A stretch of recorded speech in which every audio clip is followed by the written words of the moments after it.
দর্শক আসসালামু আলাইকুম, আশা করছি সকলেই ভালো আছেন।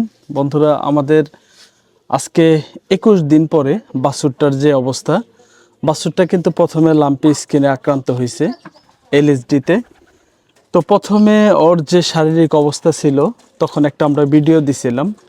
আবার দীর্ঘ প্রায় 21 দিন পরে আমরা এখন বর্তমানে বাছুরটার কি অবস্থা সেটা আমরা আপনাদেরকে আপডেট জানাবো। ওর বর্তমানে যে চিকিৎসাগুলো আমরা দিতেছি সেই চিকিৎসাগুলো আমরা আপনাদের সাথে শেয়ার করব। আর বাছুরটার বর্তমানে এখন যে অবস্থা, ওর যে জটিলতা ছিল মোটামুটি আলহামদুলিল্লাহ কমের দিকে। কারণ ওর জ্বর ছিল হলো আপনার 107-এর কাছাকাছি, 6-7 এরকম জ্বর থাকতো। এখন কিন্তু ওর বর্তমানে জ্বর আছে হলো 4। তার মানে আপনার 3 কমছে। ফ্রিজিয়ান ষাঁড় বাছুরগুলা সাধারণত আপনার এই গরমের সময় তাপমাত্রা আপনার 2-2.5 থাকেই, হ্যাঁ, অল্প কিছু বেশি আছে। তার মানে কি এখন ওর আপনার যে ভাইরাসটা হয়েছে এই ভাইরাসটা এখন কমার দিকে। তো আমরা যে চিকিৎসাগুলো দিলাম, আহামারি কোনো চিকিৎসা দেনি ওরে, সে আগের চিকিৎসাগুলোই আছে। আমরা ওরে জিঙ্ক খাওয়াইছি, এখনও জিঙ্ক খাওয়াইতাছি আর কি। সাথে আমরা দিছিলাম হলো AB30, তার মানে AB30 দিছিলাম। এটা দিছি আমরা এক বেলাতে 20 মিলি। আর ও জিঙ্ক দিছি আমরা 2 বেলাতে, আমরা এখনও দিতেছি 5 মিলি করে, সকালে 5 মিলি, বিকালে 5 মিলি। আর সাথে আমরা যে জিনিসগুলো দিছি, ওর প্রচণ্ড কিন্তু আসলে শরীরে চুলকানি আছে। এই চুলকানির জন্য আমরা ফেনাডিল দিছি। প্রত্যেক দিন এক বেলা সকালে আমরা দিছি হলো অর্ধেক করে, হাফ দিছি। এই ফেনাডিলের সাথে আমরা প্লেন যেটা নাপা বলে আর কি, মানুষের নাপাটা, আমরা ওইটা দিছি কিছুদিন। তারপরে দিছি হলো ফার্স্ট বেড। আসলে দীর্ঘদিন ফার্স্ট বেড দিলে গরু কিন্তু একটু দুর্বল হয়ে যায়। আমরা কিছুদিন ফার্স্ট বেড দেওয়ার পরে আমরা এখন দিতেছি ওরে হলো আপনার নাপায় এক্সট্রা আর কি, এটা মানুষের একটা করে দিতেছি আপনার প্রত্যেক বেলাতে, সকালে এবং বিকালে। এদিকে আসো, এদিকে আসো। সকালে এবং বিকালে একটা করে নাফা দিতেছি আর কি, মানুষেরটা। ওর যাতে মশা মাছি না ধরে সেজন্য আমরা অ্যাকনোনিলভেট পাউডার দিতেছি। আর সাথে দিতেছি হলো সুমিভেট পাউডার। এটা আমরা মিক্স করে নারিকেল তেলে ওরে দিয়ে দিতেছি হলো আমরা 2 বার করে। আর ঘাও শুকানোর জন্য আমরা দুপুরে দিয়ে দিতেছি হলো আপনার আইভারমেকটিন একটা ড্রপ। এই ড্রপটা কিন্তু আপনার স্কিনের খুব উপকারী। ওর যে যে জায়গায় ক্ষত আছে সে জায়গায় আমরা এরকম ড্রপ দিয়ে ওরে দিতেছি। আইভারমেকটিনের আমরা এই ড্রপটা দিয়ে দিতেছি ওরে দুপুরে শুধু। আমরা 6 ঘন্টা গ্যাপ রাখতেছি। 6 ঘন্টা কিভাবে গ্যাপ রাখতেছি, আমরা সুমিভেট পাউডার আর অ্যাকনোনিলভেট পাউডার যেটা আছে এটা আমরা নারিকেল তেলে মিক্স করে আমরা ওর ক্ষতস্থানে দিতেছি সকালে। আমরা দুপুরে দিতেছি হলো আপনার আইভারমেকটিন এই ড্রপটা ক্ষতস্থানে। তারপরে আবার আপনার এই নারিকেল তেল দিয়ে আবার এই যে সুমিভেট আর অ্যাকনোনিলভেট পাউডার এটা মিক্স করে আবার দিতেছি ওর ক্ষতস্থানে। মোট আমরা 3 বার দিতেছি। এটা দেওয়াতে কি হয়েছে, ওর একটা মশা মাছিও বইতেছে না। হ্যাঁ, মশা মাছি বইলে কিন্তু এগুলা আরও বেশি আক্রান্ত হয়, এক জায়গায় থেকে আরেক জায়গায় হয়। আর একটা জিনিস আমাদের মনে হয় যে খুব একটা উপকার পাইছি আমরা, কিন্তু এই ওষুধগুলোর সাথে সাথে আমরা প্রথম থেকেই গরুটাকে যে জিনিসটা খাওয়াইতেছি এটা হলো আপনার হোমিও ওষুধ। এই যে হোমিও ওষুধ 2টা ড্রপ আনছি আমরা। এই হোমিও ওষুধটা আসলে এত কার্যকারী যে বলার মতো না। প্রথমে আমরা এক জায়গায় থেকে হোমিও ওষুধ আনছিলাম, সেই ওষুধটা আমাদের বাছুরটার এত কার্যকারী করছিল না।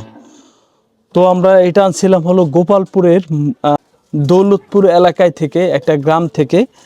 ওনার বাবা বেশ কিছুদিন যাবৎ হোমিও চিকিৎসা করতো আর কি। ওনার বাবা নাই, ওনার বাবার নাম ছিল হলো শামসুল মাস্টার। শামসুল মাস্টারের ছেলে এখন বর্তমানে এই হোমিও ওষুধ দেয়।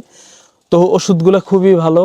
জাস্ট এর আগে যারা যারা লাম্পি স্কিনের জন্য যাদের গরুকে খাওয়াইছে, আল্লাহর রহমতে সবটি গরু বাইসা আছে এবং কি খুব ভালো রেজাল্ট পাইছে। তো সেটা শুনেই আমি এই ওষুধের জন্য গেছিলাম। আজকে 4 দিন যাবৎ খাওয়াইতেছি। এই জিনিসটা খাওয়ানো একটা উপকার পাইছি, যেমন এই যে ওর স্কিনে যে চামড়াগুলা ফাটতেছে, এই চামড়াগুলা উঠার সাথে সাথে পরের দিন থেকেই শুকানোর একটা ভাব আছে, ঠিক আছে, একদম শুকায় গেতেছে, যেটা উঠতেছে পরের দিনে কালো হয়ে একদম শুকায় চাইপা গেতেছে। এই ওষুধটা খাওয়ানে আমি এই রেজাল্টটা পাইছি।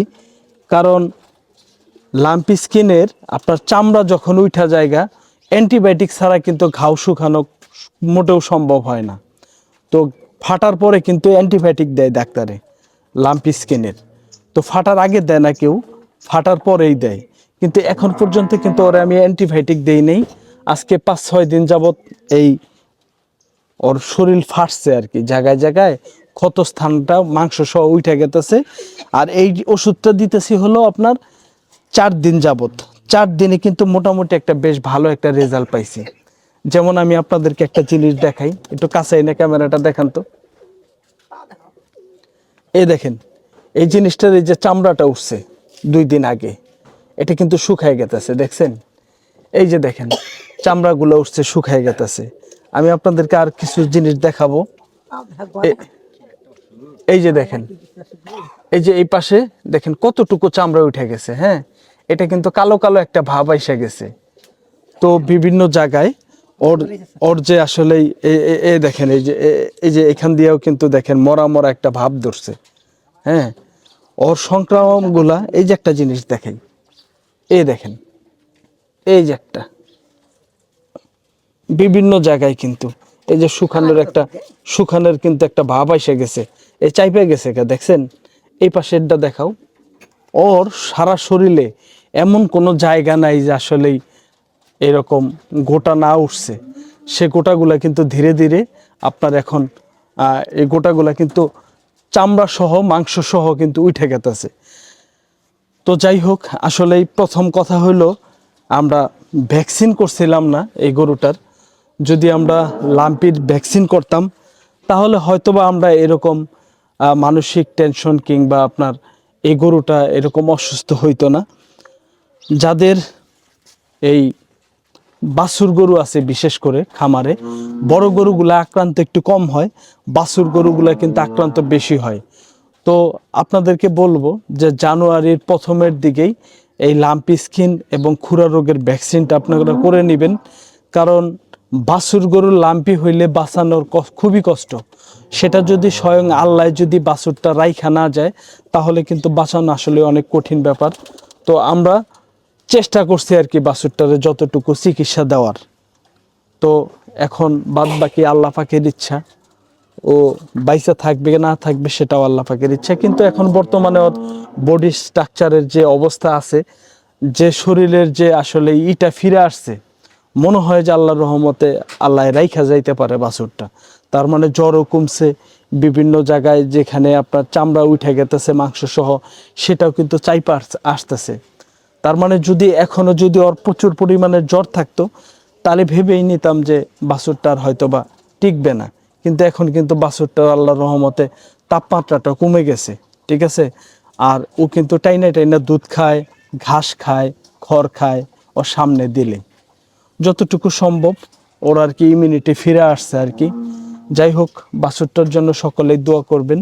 আজকে কিন্তু প্রায় 21 দিন যাবৎ বাছুরটা অসুস্থ। 21 দিন পরে অনেকে আপনারা আমাকে ফোন দিচ্ছেন কিংবা কমেন্টসে বলছেন যে ভাই এখন বর্তমানে আপনার বাছুরটার কি অবস্থা। তো বর্তমানে বাছুরটার যে অবস্থা সেটি কিন্তু আমরা আপনাদেরকে শেয়ার করলাম। এখন বর্তমানে যদি আরও কোনো চিকিৎসা থাকে আপনাদের জানা থাকে কিংবা আমার চিকিৎসার যদি ভুল হয়ে থাকে সেটাও আপনারা কমেন্টসের মাধ্যমে জানাবেন। আর এই চিকিৎসা যদি ঠিক থাকে তাহলে তাও জানাবেন। আর আপনারা নতুন যদি কোনো এই রোগের চিকিৎসা জানেন সেটি আমাকে অবগত করতে পারেন, আমি চেষ্টা করব আপনাদের রুলস মানার জন্য। তো সকলেই ভালো থাকবেন, সুস্থ থাকবেন।